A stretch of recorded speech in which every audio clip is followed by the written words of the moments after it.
اپنی زبان پر ان کے نام فی الحال نہیں لا رہے.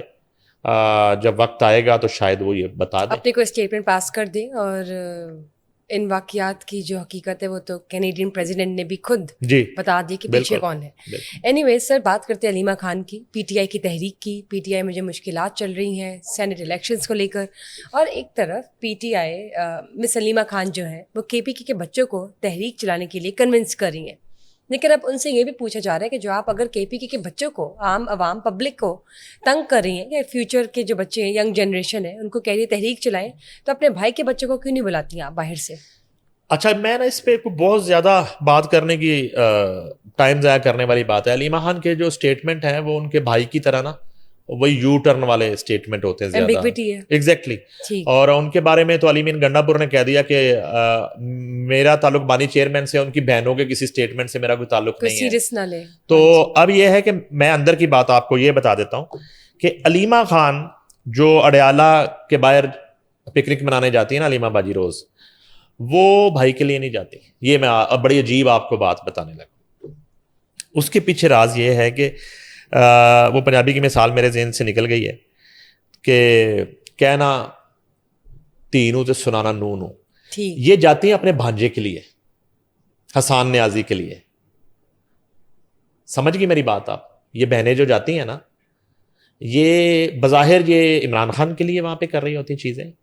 اصل میں حسان نیازی، اور یہ آپ کو بہت جلدی کہتی ہوئی نظر آئیں گی کہ اس کو جو ہے نا اس کی رہائی کی بات نہیں ہو رہی، اس کی رہائی ہونی چاہیے. اور اس نے کیا ہے حسان نیازی، اور یہ میں نے سنا ان کے منہ سے کہتی ہیں کہ اس کا کیا قصور ہے. اب یہ کہنا شروع ہو گئی ہے کہ مامے بھانجے کو رہا کیا جائے. پہلے مامے کی بات ہوتی تھی، اور ان کو پتا مامے کے معاملات کیا ہیں، مامے کی رہائی کیسے ہونی ہے، مامے کے کیسز ہیں، ٹرائل میں ہیں، کن اس میں پروسیس میں ہیں. تو یہ معاملہ ہے حسان نیازی کا، وہ ان کا بھانجا ہے جی، حفیظ اللہ نیازی صاحب کا جو بیٹا ہے. اور یہ کہہ رہی تھی کہ اس کا کیا قصور ہے، بھانجا ہونا قصور ہے. تو ان کو یاد میں دلا دوں کہ جناح ہاؤس میں آگ کس نے لگائی تھی، آگ لگانے والوں میں کون تھا، اور کس نے آ کے باہر یونیفارم لہرائی تھی سٹیج پہ چڑھ کے، وہ بھانجا تھا. اس کا نام حسان نیازی ہے. یعنی کہ آپ جرم کیا 10 بندے مارنے کو جرم کہتی ہیں، 10 قتل کرنے کو جرم کہتی ہیں، آپ سے منشیات کا ٹرک پکڑا جائے اس کو جرم کہتی ہیں، آپ کوئی 13 کروڑ یا 1300 کروڑ کی ڈکیتی کرے اس کو جرم کہتی ہیں. یہ تمام جرائم میں نے جو بتائے ہیں یہ اس سے بڑا جرم کیا ہے بھانجے نے، اور جو اس کا کردار ہے وہ سب کے سامنے ہے. تو کہانی یہ ہے. اب یہ کہتی ہیں کہ کے پی کے بچوں کو کہ آپ نکلیں باہر، آپ باہر نکلیں اور تحریک چلائیں. بچوں کو کہہ رہی ہیں. پہلے بھی کتنے بچے ہیں کسی وقت ہم وہ لسٹیں شیئر کریں گے جو 9 مئی میں اور 26 نومبر میں جیلوں میں ہیں ان کی وجہ سے. اور یہ باہر ان کی کالز تھی نا، بچوں کو کیوں ڈریگ کرنا، ان کی کال سی. تو بچوں والی بات ہے. تو آپ کو کے پی کے بچے جو ہیں وہ چاہیے تحریک کے لیے، تو آپ کے اپنے بچے کدھر ہیں؟ اپنے بچے آپ ذرا بتائیے ان کی لوکیشنز کیا کیا ہیں. قاسم سلمان اس وقت کہاں پہ؟ لنڈن میں ہیں. اور آپ کی جو باقی فیملی کے بچے ہیں وہ کن کن سٹیز میں ہیں، کہاں ہیں، کن کن یونیورسٹی کالجز میں، اور ان کے جو ایک لائف سٹائل ہیں ذرا وہ ہمارے ساتھ شیئر کریے. اور ہمیں بتائیے کہ آپ کے گھر سے کتنے بچے اس تحریک میں حصہ لے رہے ہیں، اور کس دن وہ روڈ پہ نکل رہے ہیں، اور کس مظاہرے میں وہ بیٹھیں گے آ کے سٹیج کے اوپر. ذرا وہ تھوڑی سی ڈیٹیل ہمیں دے دیں علیمہ باجی. تو وہ بچوں کی انہیں ضرورت پڑ گئی ہے. بچوں سے انہیں بہت پیار ہے، محبت ہے انہیں، لیکن لوگوں کے بچوں سے. پنجاب کے بچوں کو نہیں چھیڑ سکتی وہ، کے پی کے بچوں کو کنونس کریے.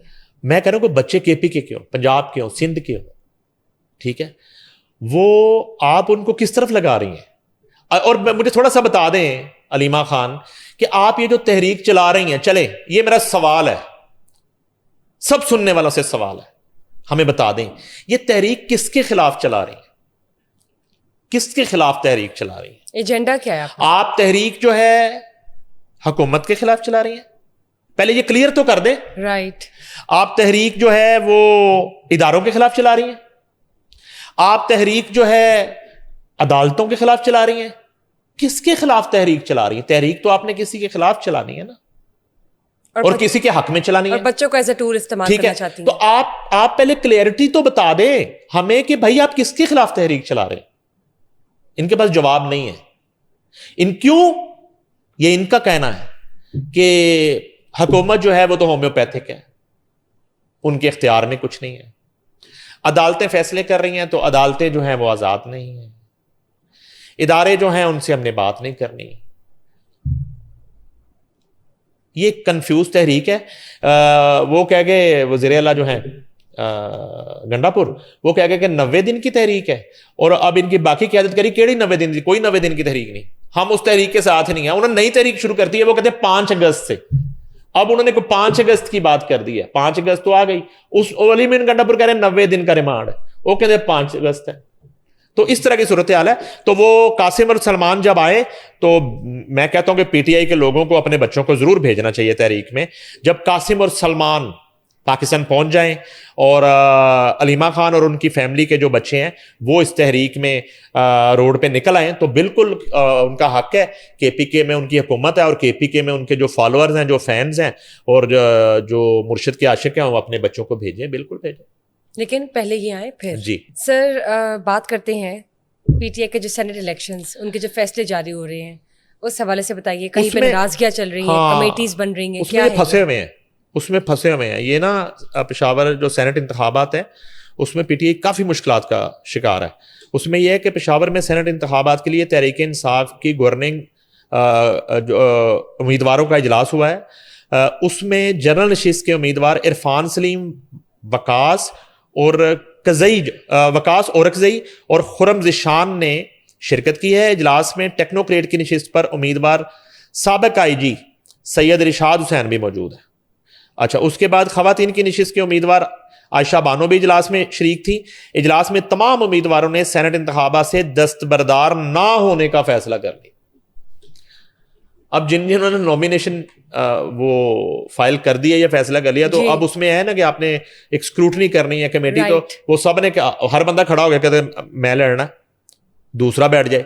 اچھا, اس کے بعد دوسری جانب پی ٹی آئی کے ناراض سینٹ امیدواروں کو منانے کے لیے مرکزی قیادت سرگرم ہے. ذرائع کا کہنا ہے کہ ناراض رہنما کو منانے کے لیے 3 رکنی کمیٹی تشکیل دی گئی ہے. ذرائع کے مطابق کمیٹی میں بیرسٹر گوہر عمر, ایوب اور اسد کیسر شامل ہے.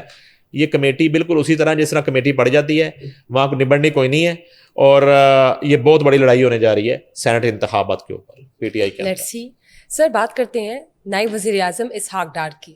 یو ایس سے جا رہے ہیں ایک بہت ہی اہم ترین دورے پر. آپ کو کیا لگتا ہے یہ کیسا ہوگا اور اس سے کیا چینجز آئیں گے؟ اس سے پہلے نا بشرا میں بتا دوں کہ ایک نا ٹرمپ کے پاکستان آنے کے حوالے سے ایک خبر ہمارے دوست ہیں, بڑے زبردست جرنلسٹ ہیں, زاد سید. تو تھوڑے دن پہلے بھی ان کی خبر تھی, تو اس پہ بڑی بحث ہوئی. انہوں نے کہا جی خبر غلط ہے, انہیں معافی مانگ لینی چاہیے. انہیں کیا, اچھا وہ تو خیر اس پہ تو پتہ نہیں کیا بنا اس خبر کا, میرے ذہن سے نکل گئی ہے. اب ایک انہوں نے نئی خبر دے دی, ڈونلڈ ٹرمپ 18 سپتمبر کو آ رہے ہیں. پھر ان کا ٹویٹ آیا, انہوں نے کہا جی کہ میں معافی چاہتا ہوں, مجھ سے غلطی ہو گئی, میں ادارے سے بھی معافی چاہتا ہوں, اور یہ غلط خبر تھی اور میچور نہیں تھی. اب یہ ہے کہ ٹرمپ کے پاکستان آنے والی بات کو میں تو کم از کم رد نہیں کر سکتا. ڈیٹ اعزاز سید کی جو ہے نا وہ اوپر نیچے ہو سکتی ہے, لیکن ان کا وزٹ جو اچھا اس میں بہت ساری وجوہات ہوتی ہیں, بہت ساری ایک جس کو آپ کہتے ہیں احتیاطیں ہوتی ہیں. اس کے لیے بعض کا ہمیں کچھ خبروں کو بیفور ٹائم نہیں کرنا چاہیے, نہیں کرنا بھی چاہیے. میں آزادی اظہار رائے پہ یقین رکھنے والا بندہ ہوں, میں ٹریڈ یونینسٹ ہوں, میں پنجاب یونین آف جرنلسٹ کا آج بھی پریزیڈنٹ ہوں. مگر جہاں ملک کی سلامتی کی بات ہو, جہاں اس میں بہت ساری میرے پاس انفارمیشن ہیں, بہت ساری جو ہے نا اس دورے سے پہلے یہاں پہ even P T I, even جو ہمارے معاملات ہمسایہ ملکوں کے ساتھ چل رہے ہیں, تو کسی طرح کی ناخوشگوار چیزوں سے بچنے کے لیے بھی اس کو صیغہ راز میں رکھا جا سکتا ہے.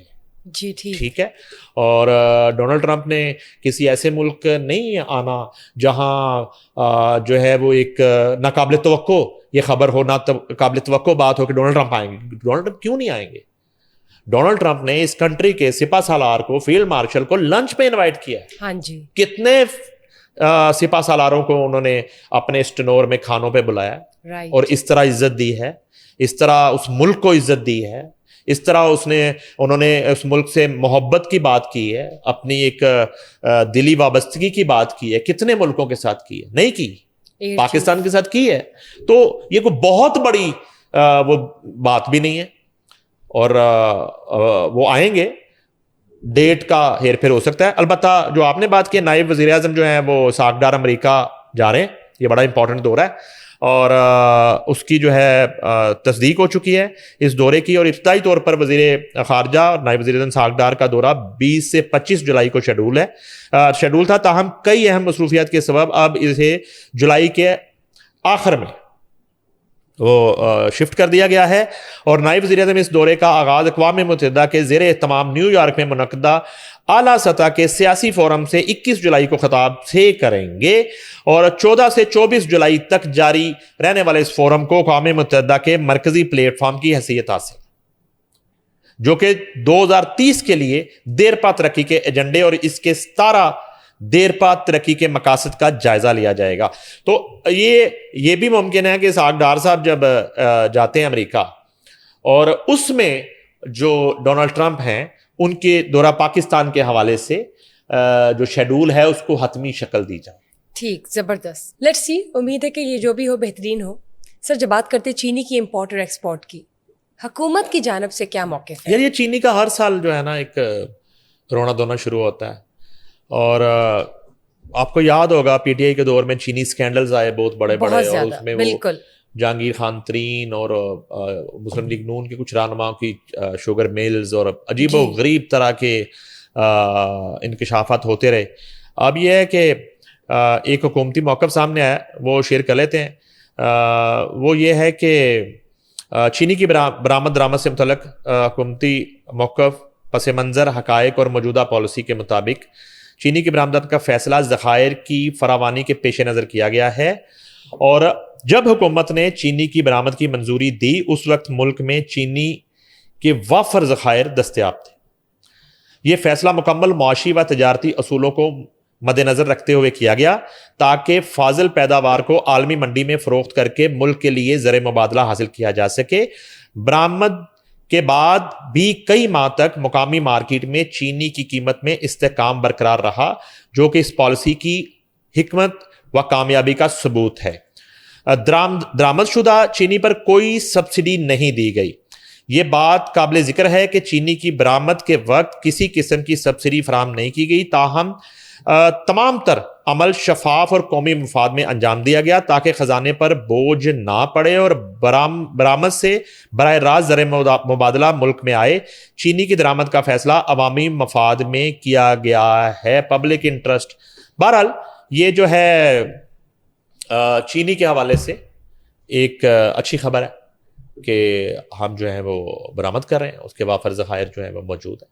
سر, سی سی ڈی نے اور کتنی کاروائیاں کر لی اب تک؟ کیا ڈیولپمنٹ ہے؟ کرائم ریٹ کس حد تک کنٹرول ہو گیا ہے؟ سی سی ڈی کے حوالے سے ہم اکثر بات کرتے رہتے ہیں, اور بعض اوقات ہم کسی ایک ہیپننگ پہ بات کرتے ہیں, ایک انسیڈنٹ پہ بات کرتے ہیں, سی سی ڈی کی ایک اچیومنٹ پہ بات کرتے ہیں.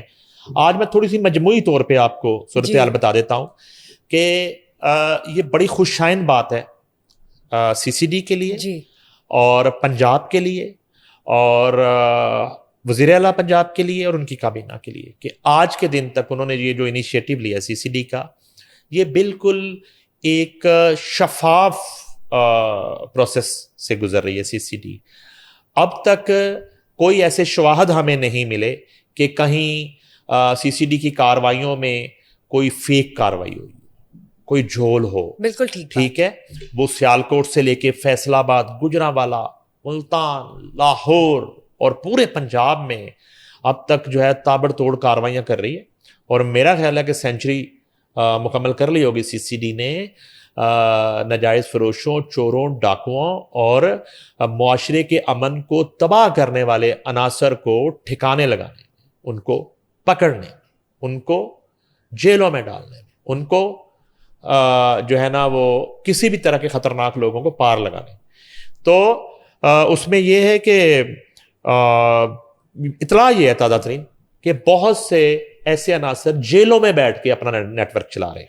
یہ ایک امپورٹنٹ بات ہے, یہ ایک امپورٹنٹ پہلو ہے کہ سی سی ڈی کاروائی کرتی ہے, کہیں بھی کسی انفارمیشن کی بیس پہ جو بھی ان کا نیٹ ورک ہے, اور بڑا تگڑا نیٹ ورک بن چکا ہے CCD کا, تو وہ اس گینگ تک, اس گروہ تک, ان قاتلوں تک, ان ڈاکوؤں تک, ان چوروں تک, ان ریپسٹ تک پہنچتی ہے, ان ملک دشمنوں تک پہنچتی ہے.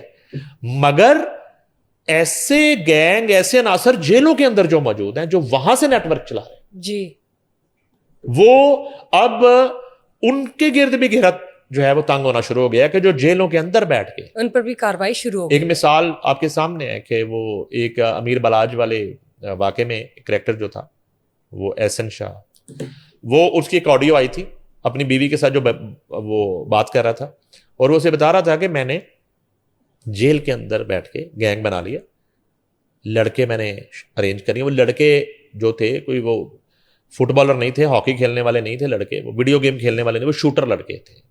تو میں نے وہ ارینج کر لیا, ٹیم بنا لیا میں نے, اور باہر آ کے میں نے جو ہے نا سب سے پہلے وہ فلاں پولیس آفیسر کو قتل کرنا. یہ آپ کے سامنے ایک واقعہ, ایک مثال ہے, ایک مثال ہی کافی ہے. تو CCD جو ہے نا اب ان عناصر کے گرد بھی ایک گھیرا تنگ کر رہی ہے, اور ان کی بھی اسکروٹنی ہونے جا رہی ہے. البتہ یہ الحمدللہ یہ آوازیں آنا بند ہو گئی ہے کہ جی وہ فلاں جگہ پہ جو ہے نا وہ گلی میں عورت کو روک کے اور اس کے کانوں سے بالیاں کھینچ لی ہیں, اور اس کے جو ہے نا وہ زیور کھینچ لی ہیں, اور اس کو تشدد کا نشانہ بنا دیا, اور ایک بزرگ عورت بیچاری ویل چیئر پہ جا رہی ہے, آپ کو یاد ہوگا کہ اس کو لوٹنے کے لیے اس بیگ کھینچا اور وہ ویل چیئر سے نیچے گر جاتی ہے, اور کہیں جو ہے نا کوئی ریپ کیسز ہو رہے ہیں. وہ اب خبریں آنا بہت زیادہ ایک جو میں کہتا ہوں اس کی کمی آئی ہے اس کے اندر, اور اس طرح کی جو انفارمیشن اور اس طرح کی, اور ایک ڈیٹا ہم لے لیں گے پنجاب پولیس سے بھی کہ کتنی ریشو نیچے آئی ہے. البتہ بظاہر جو ہے ایک امن قائم ہوتا ہوا دکھائی اس لیے بھی دے رہا ہے کہ یہ نہیں ہے کہ یہ عناصر ختم ہو گئے ہیں, یہ ان لوگوں کا خاتمہ ہو گیا, یہ نہیں ہے, یہ انڈر گراؤنڈ ہو گئے, یہ بھاگ گئے, کوئی ملک سے باہر نکلنے میں کامیاب ہو گئے, کوئی ملک کے اندر جو ہیں وہ چھپ گئے, وہ ڈالے, وہ گنے, وہ ان کی دہشت, وہ ٹیرر, وہ فی الحال جو ہے نا بالکل ایک انڈر گراؤنڈ چلا گیا, دھول جو ہے وہ بیٹھنا شروع ہو گئی ہے. مگر CCD جو ہے وہ قابل تحسین ہے ان کا کام. زبردست.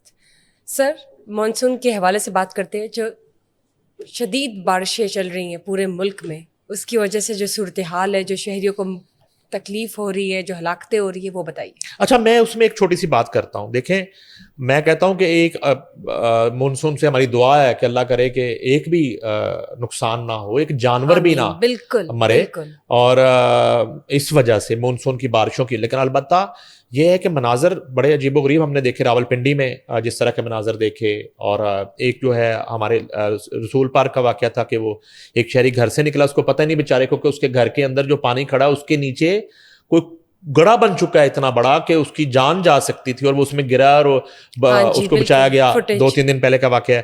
اچھا, اس کے ساتھ میں ایک بات شروع میں یہ کرنا چاہوں گا اس ایشو پہ کہ امریکہ جیسے ملک میں بارشوں کے ساتھ جتنی تباہی ہو رہی ہے, اور ان کی مختلف ریاستوں میں جو مناظر ہم نے دیکھے ہیں, چائنا کی جو صورتحال رہی ہے, تو یہ کوئی جسٹیفیکیشن نہیں ہے, مگر یہ قدرتی آفات ہیں, اس کو کس طرح سے فیس کرنا ہے, اور کم از کم نقصان جو ہے اس کی طرف جانا چاہیے. البتہ 25 جون سے جاری مونسون کے دوران 109 ہلاکتیں پنجاب میں ہوئی ہیں. 109 لوگ, 109. یہ مجھے بڑی وہ دل دہلانے والی وہ واقعہ سوات والا ایک واقعہ آپ نے دیکھا, اور اس کے بعد یہ جو ایک سپاہی جو ہے وہ بچا رہا ہے لوگوں کو سیلاب کے اس سے پانی سے, اور وہ بیچارہ پتہ نہیں کتنے لوگوں کو نکال چکا ہے اس میں, اور وہ اینڈ پہ اس کے اپنے ہاتھ سے وہ رسی چھوٹ گئی اور وہ جاں بحق ہو گیا. ڈیڈ باڈی اس کی مل گئی ہے, وہ IG پنجاب اس کے گھر پہنچے ہوئے تھے. تو کہنے کا مقصد ہے کہ اس طرح کی صورتحال ہے. 109 ہلاکتیں اب تک ہوئی ہیں, سب سے زیادہ نقصان لاہور میں ہوا ہے. ریسکیو کام کی رپورٹ کے مطابق 25 جون سے اب تک پنجاب بھر میں بارشوں سے ہونے والے حادثات میں 109 افراد جاں بحق, 438 زخمی ہوئے ہیں, جبکہ حالیہ بارشوں سے سب سے زیادہ 24 اموات لاہور میں ہوئی ہیں. رپورٹ کے مطابق فیصل آباد میں 15, شیخوپورہ میں 11, راول پنڈی میں 10, اوکاڑا میں 8, باول نگر میں 7 اموات ہوئی. جبکہ پنجاب کے باقی ضلع میں 34 افراد جاں بحق ہوئے ہیں. ترجمان ریسکیو کے مطابق 25 جون سے اب تک 351 بوسیدہ عمارتیں گرنے کے واقعات اور زیادہ تر اموات بوسیدہ عمارتیں گرنے کی وجہ سے. اس کے بعد کراچی کا آپ کو واقعہ یاد ہوگا, اور وہاں پہ بھی کریک ڈاؤن چل رہا ہے بوسیدہ عمارتوں کے حوالے سے. کرنٹ لگنے کے 22 واقعات اور 61 ٹریفک حادثات بھی ہوئے ہیں, جبکہ آسمانی بجلی گرنے کے 4 اور 35 متفرق حادثات ہوئے ہیں. ڈی جی جو ہیں عرفان علی, ان کے مطابق چکوال, جہلم اور راولپنڈی میں غیر معمولی بارش کے باعث رین ایمرجنسی نافذ کر دی گئی ہے. ریسکیو آپریشن میں ضلعی انتظامیہ اور فوجی جوانوں نے حصہ لیا ہے. D G P D M A کے مطابق پوٹوہار ریجن میں بارشوں کے باعث سیلابی پانی میں پھنسے تقریباً 1000 سے زائد شہریوں کو نکالا گیا ہے اور محفوظ مقامات تک پہنچایا گیا ہے. انہوں نے کہا کہ جہلم میں 398 شہریوں کو ریسکیو کیا گیا, 174 افراد کو ضلعی انتظامیہ اور 64 شہریوں کو فوجی جوانوں نے ریسکیو کیا. بہت جگہ پہ آپ دیکھتے ہیں کہ فوجی جوان جو ہیں ریسکیو آپریشن میں حصہ لے رہے ہیں, اور ابھی ایک ہیلی کاپٹر کے استعمال سے ایک پوری فیملی کو نکالا گیا, ریسکیو کیا گیا. اچھا, اس کے بعد جو جبکہ 160 شہروں کو ہیلی کاپٹر کے ذریعے محفوظ مقامات, شہریوں کو ہیلی کاپٹر کے ذریعے محفوظ مقامات پر منتقل کیا گیا. D G P D M A کے مطابق چکوال میں کلاؤڈ برسٹ کے باعث سیلابی پانی میں پھنسے 209 شہریوں کو محفوظ مقامات پر منتقل کر دیا گیا ہے, جن میں سے 27 شہریوں کو ہیلی کاپٹر سے ریسکیو کیا گیا. راولپنڈی میں ضلعی انتظامیہ نے 450 افراد کو ریسکیو کیا, جبکہ مونسون بارشوں کا چوتھا سلسلہ 21 جولائی سے شروع ہوگا. 21 جولائی سے شروع ہوگا. شہری موسم برسات میں احتیاطی تدابیر اختیار کریں. شیر افضل اچھا, اگلی خبر پہ جانے سے پہلے ابھی پروڈیوسر صاحب بتا رہے تھے کہ مری میں اور جی ٹی روڈ بھی جو ہے وہاں بھی یہ بارشوں میں اور اس صورتحال میں اور لینڈ سلائڈنگ کی وجہ سے وہ بند کر دی گئی ہے, راستے بند شہریوں کے لیے. اور میرا خیال ہے کہ شہریوں کو بھی احتیاط کرنی چاہیے کہ ان حالات میں تفریحی مقامات پر ریکارڈ جو فٹ فال ہو رہا ہے اور اتنی ہزاروں گاڑی گزر رہی ہے, اس کو تھوڑا سا بجائے کہ انتظامیہ روکنا شروع کرے, بجائے کہ اس پہ پابندی لگے, ہمیں خود تھوڑا سا احتیاط کرنے کی ضرورت بھی ہے, کیونکہ ذرا سی کیئرلیسنس سے آپ کی جان جا سکتی ہے. ایگزیکٹلی, بالکل. لیٹس سی کہ مزید جو تفصیلات ہیں وہ ہم شیئر کریں گے جب بات کرتے ہیں کیسز کی, پرومیننٹ پرسنالٹیز کی, اور جو مانسون کی بارشیں ان کا سلسلہ تو جاری ہے, لیکن عوام سے اپیل یہ ہے کہ پلیز آپ اپنی مدد خود بھی کریں, خود سے پریکاشنز بھی لیں, کیونکہ ذرا سی غفلت سے آپ کی جان جا سکتی ہے. Anyways, thank you sir for casting light on today's updates. Thank you guys for watching us today. Just stay tuned for another session. Till then, bye-bye.